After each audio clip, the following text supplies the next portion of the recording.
buenas noches. Bienvenidos y bienvenidas aquí a La Política en Debate. Vamos a estar compartiendo, por supuesto, una hora con mucho análisis, con muchísima información también. La realidad nacional evidentemente nos sigue golpeando y hay muchos temas para analizar en esta jornada. Mi nombre es Mabel Corrales y los voy a acompañar a través de la pantalla del 10 TV. Voy a presentar a mi primer invitado de esta noche, a Mauro Sabadini, porque Felicidad ha sacado un comunicado contundente relacionado directamente con la situación de jubilados y jubiladas.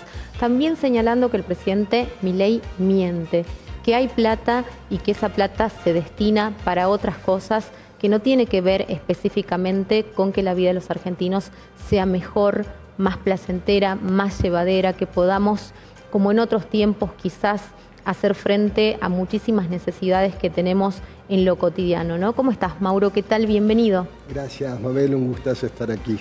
Bueno, contame cómo vivís estas últimas jornadas. Hemos hablado semanas atrás en otro de los programas que llevo adelante también acá en la pantalla del 10 TV, y analizando esto, ¿no? ¿Qué es lo que está ocurriendo realmente? Vemos imágenes terribles semana tras semana, la represión, además, no solamente la idea del veto, de decir, bueno, este poquito que supuestamente se había decidido aumentar a los jubilados no se va a llevar adelante porque no quiero, y además de alguna manera liberar todo ese aparato represivo, ¿no?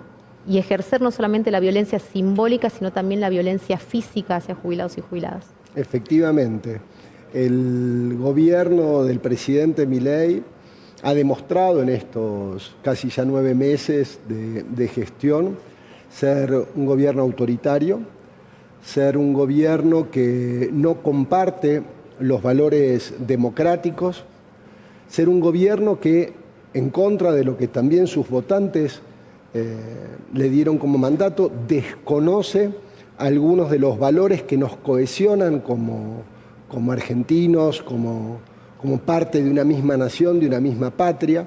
Siempre damos el ejemplo que en torno al 2 de abril, cuando conmemoramos con mayor profundidad emotiva e histórica a los caídos en Malvinas, el presidente viajó a la provincia de Tierra del Fuego, que se llama Tierra del Fuego, Antártida e islas del Atlántico Sur, es decir, que contempla en su territorio también a las Islas Malvinas, para tener un acto de obsecuencia con el gobierno de Estados Unidos y la funcionaria militar a cargo del Comando Sur. Es decir, es un presidente que no tiene un sentimiento de identidad nacional, y eso lo traduce en sus actos de gobierno. Es impensado en los días que corren el grado de indolencia que tiene para con los más vulnerables, que tiene para con los sectores que ya con 40 años de democracia entendemos que deben ser tutelados, cuidados y valorados por parte del Estado argentino y de los gobiernos de turno toda vez que se pueda.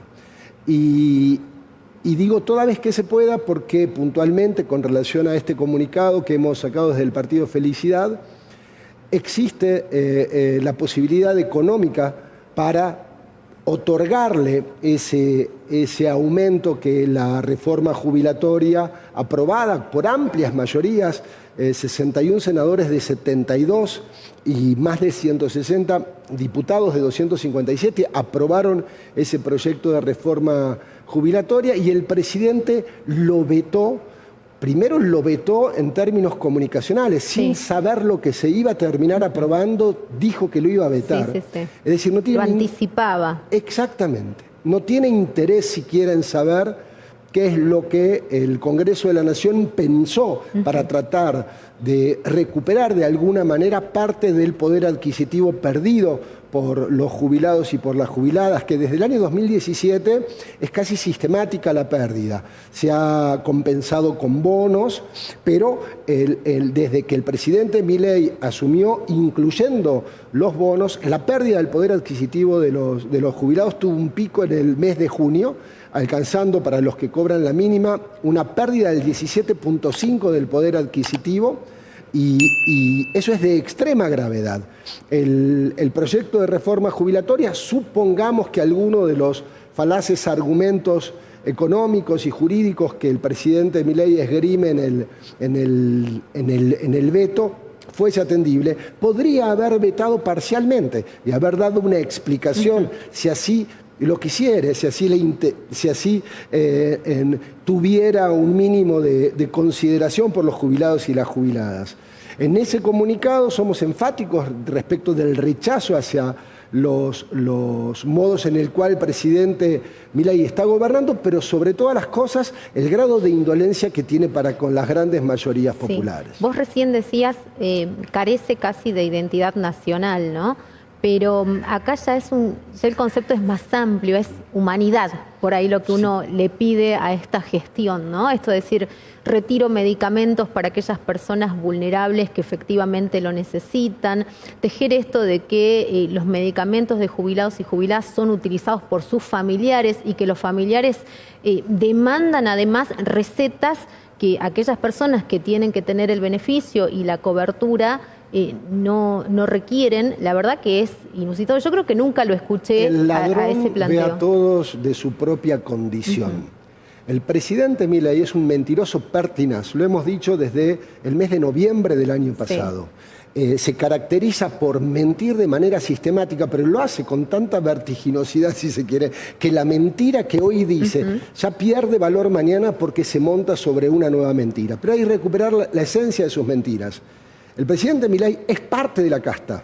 Él es parte constitutiva de la casta que reúne al poder económico transnacional que hoy está en una puja a nivel global, si se me permite este somero análisis, respecto de quiénes son los que tienen más poder, si los estados-nación, es decir, los países o los grandes empresarios transnacionales que tienen riquezas que superan ampliamente los productos brutos internos de la mayoría de los países. Él forma parte de esa élite y es un instrumento de esa élite. ¿Cómo puede ser que una campaña montada sobre que iba a defender los intereses de los ciudadanos comunes en contra de la dirigencia política que ha demostrado ser ineficaz, que hemos demostrado ser poco responsables, que no hemos encontrado soluciones para nuestro pueblo?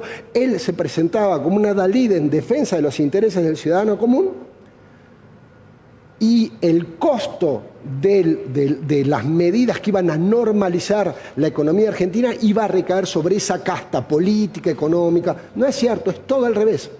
La casta son los jubilados, la casta son los empresarios pyme, la casta son los comerciantes, la casta es la clase media, la casta es quien es el trabajador y la trabajadora. Digo, la casta es el pueblo argentino y él no es un infiltrado, no es el topo dentro del Estado. Él es el infiltrado de la casta dentro del Estado que debería representar los intereses del pueblo argentino.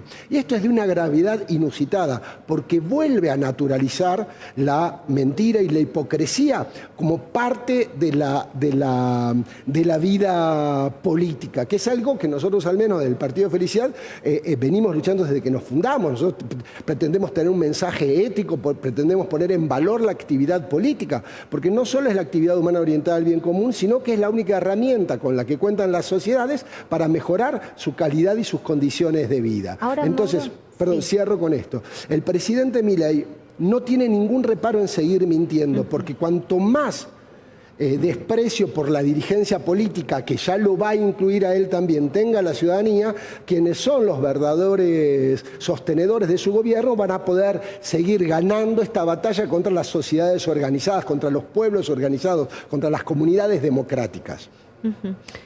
Mauro, más allá de esto que vos decís, bueno, él miente de forma reiterada, de hecho en el debate también, ¿no? Él se desdecía permanentemente cada vez que se le decía, no, pero vos vas a quitar el subsidio al transporte.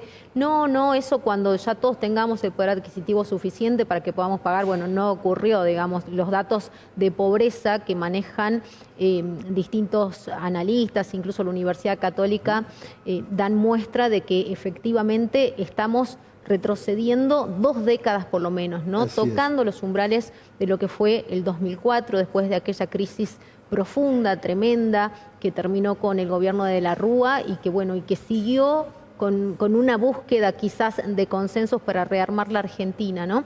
¿Cómo ves esto? Porque él también siempre llevó un mensaje de violencia y la gente eligió esta forma violenta de gobernar, porque Para mí el Milei que yo veo gobernando es el mismo Milei que vi en campaña.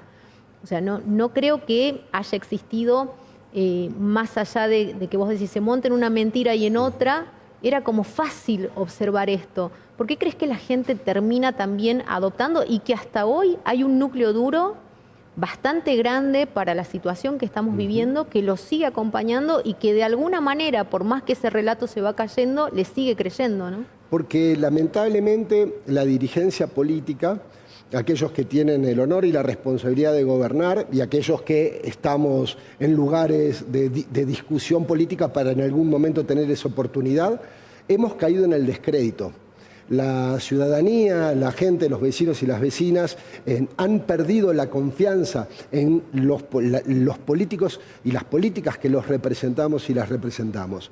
Tenemos una crisis muy profunda de representatividad y de representación, pero a su vez tenemos una profunda crisis de valores, que es lo más grave.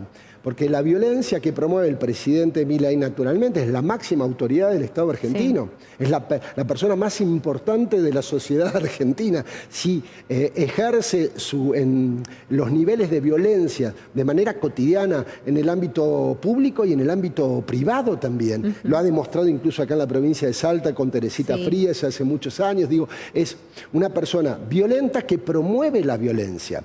Entonces, tenemos una crisis de valores por un lado, donde la palabra de la dirigencia política no tiene ningún valor o tiene poco valor, si se quiere, para el ciudadano común. Por otra parte, la dirigencia política no pudo dar respuestas a los problemas que más afectan a las personas, que en el caso del gobierno de Alberto Fernández tenían que ver con la inflación galopante descontrolada durante el año 2023. Entonces, ninguna familia podía planificar su vida y eso es grave. Sí, la falta de previsibilidad es un problema que Argentina arrastra desde siempre, ¿no? Esto de decir, bueno, yo no sé con qué panorama económico voy a vivir mañana. Exacto. Entonces, sobre la incapacidad de la dirigencia política de dar respuestas de fondo a los problemas de la mayoría de las familias, sumado a la falta de credibilidad, se monta un mensaje violento, un mensaje que está anclado en un individualismo acérrimo, en un sálvese quien pueda, que la persona que está enojada con lo colectivo naturalmente dice, bueno, entonces si va a depender de mí, yo me voy a ocupar de lo mío. ¿Qué es lo que promueve el presidente Milei? ¿Esto también tiene que ver con un cambio de época?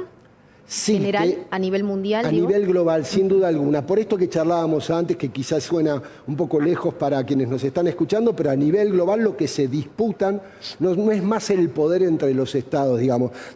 No se discute más si, como fue hasta la caída del muro de Berlín, si el poderío global iba a estar en manos de los rusos o de los Estados Unidos, como se puede ver todavía en muchas películas, o como ha sucedido después, si iba a estar en determinado bloque de países o en otro bloque de países, como pudo haber sido el sudeste asiático, como puede ser todavía Estados Unidos, Europa, mismo Rusia o China.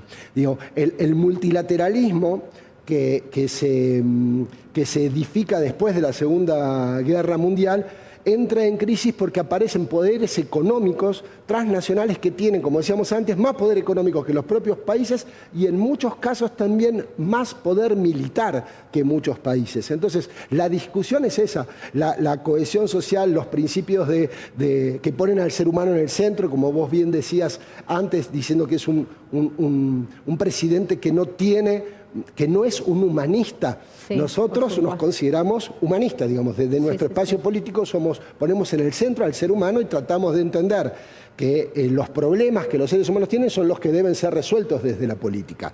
Entonces digo, ante un presidente que promueve el individualismo, que promueve la falta de empatía, porque no tiene, digamos, el prójimo no existe en la cosmovisión política del presidente Milei.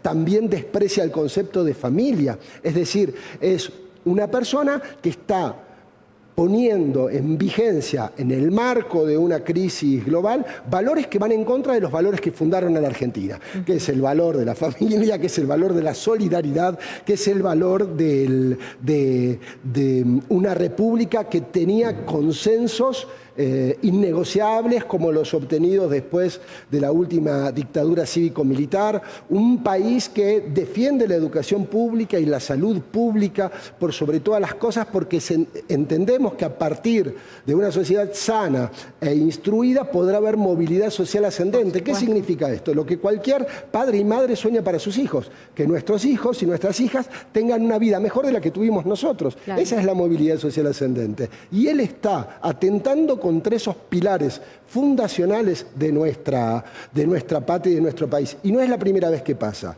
Durante el gobierno de Menem, por eso nosotros cuando el comunicado lo pasamos a Twitter, pusimos un video muy breve de Maradona, de enojado, diciendo que cómo no iba él a defender a los jubilados y a las jubiladas. Ese video es de 1992, de octubre de 1992, poco después de la privatización del sistema previsional argentino y que pasó a manos de las AFJP.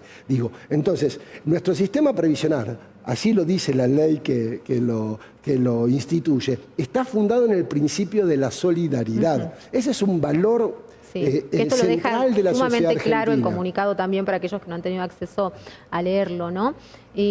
¿Cómo visualizas el año que viene? Porque el año que viene es un año electoral también. Yo me imagino que el gobierno va a poner foco en esto, ¿no? Evidentemente las elecciones de medio término también representan una lectura importante, trascendente hacia adelante. Y efectivamente hasta acá es como que empieza a haber un desenamoramiento, una desesperanza de aquello que para muchos era el cambio o la posibilidad, como vos decías, de arremeter un poco con la casta que era la que tenía los privilegios y que hoy en día los sigue conservando, ¿no? Hay más casta que nunca. Así es, más casta que nunca. En efecto, el gabinete del presidente Milei está integrado por políticos que han sido parte, todos y todas, de gobiernos neoliberales, con impronta neoliberal. Entonces, el escenario electoral, me permito ser optimista respecto de las elecciones del año próximo. Sin duda alguna, el oficialismo va a ser una gran elección, porque no tiene nada, no sé, tiene 7 senadores, se renuevan 24 en 8 distritos, si sale segundo en los 8 distritos ya suma 8 a los 7 que tiene, por dar un ejemplo, Entonces tiene la posibilidad de incrementar senadores nacionales y diputados nacionales, y lo va a hacer. Pero no es un problema ese que nosotros tengamos que contemplar, sino que lo que tenemos que seguir construyendo es, en el debate público y en la opinión pública, los elementos que le permitan al salteño y a las salteñas, sobre todo en nuestro caso, ir a votar con mucha conciencia el año próximo. Por ejemplo, la crisis política que tiene el gobierno nacional por el veto a los jubilados, sacó, por ejemplo, creo que se llama José Luis Criado, el presidente de la Asociación de Jubilados de Salta, a expresarse públicamente respecto a los problemas que hoy están teniendo los jubilados, que es una voz autorizada, es el presidente de la Asociación de Jubilados. Sacó nuevamente a referentes de los jubilados y jubilados de Salta, como puede ser María Elena Sánchez, a expresarse. Recuperaron la voz los damnificados de manera directa por las políticas de Milei, más allá de la dirigencia política, que desde, no sé, Libres del Sur hasta expresiones más, si se quiere, de derecha, incluso, por supuesto, nuestro partido y otros, estamos permanentemente tratando de visibilizar la problemática. Pero cuando vuelvan a golpear a los comerciantes y a las pymes, seguramente, como sucedió ahora con los jubilados y las jubiladas de Salta, van a ser los comerciantes salteños y las pymes salteñas quienes salgan a la calle, y la dirigencia política estaremos allí acompañando. Eso es positivo, porque lo que estábamos observando era que una sociedad desmovilizada. No vamos a tener grandes marchas, no vamos a tener manifestaciones multitudinarias de manera continua como fue con la marcha universitaria. Pero es importantísimo que si los jubilados se movilizan y uno va a la Plaza 9 de Julio, que es lo que me pasó a mí, yo permanecía a un costado, ni siquiera me sumé, porque había 20 personas y de las 20, 15 eran jubilados y jubiladas. Entonces nos parecía que era genuino y de gran valor que sean ellos quienes de primera voz expliquen lo que están sufriendo ahora que les volvieron a quitar los medicamentos, 44 medicamentos que tenían cobertura completa, al 60 o al 40%, algunos que pasaron a ser de venta libre. Eso impacta en la canasta básica de los jubilados de manera determinante. Entonces, soy optimista. Creo que tenemos que recuperar, al menos en nuestra provincia, la honorabilidad que la dirigencia política pretende esgrimir cuando se ofrece para representar los intereses de la ciudadanía. Tenemos que recuperar ese compromiso con el ciudadano y con el ciudadana de que vamos a ser nobles representantes de sus intereses y que se vuelva a creer en nuestra palabra. Porque no importa si en Felicidad la inmensa mayoría de la dirigencia es honesta, no miente, etcétera, porque somos parte de una dirigencia política que abarca a todos los sectores. Entonces, los esfuerzos los tenemos que hacer los dirigentes políticos que van desde el Partido Obrero, si se quiere, hasta los que hoy forman parte de la Libertad Avanza. Lo primero que tenemos que recuperar es la honorabilidad. Por supuesto. Bueno, muchísimas gracias, Mauro. Como siempre, un placer poder escucharte y sobre todo tener el análisis y el punto de vista de tu partido, ¿no?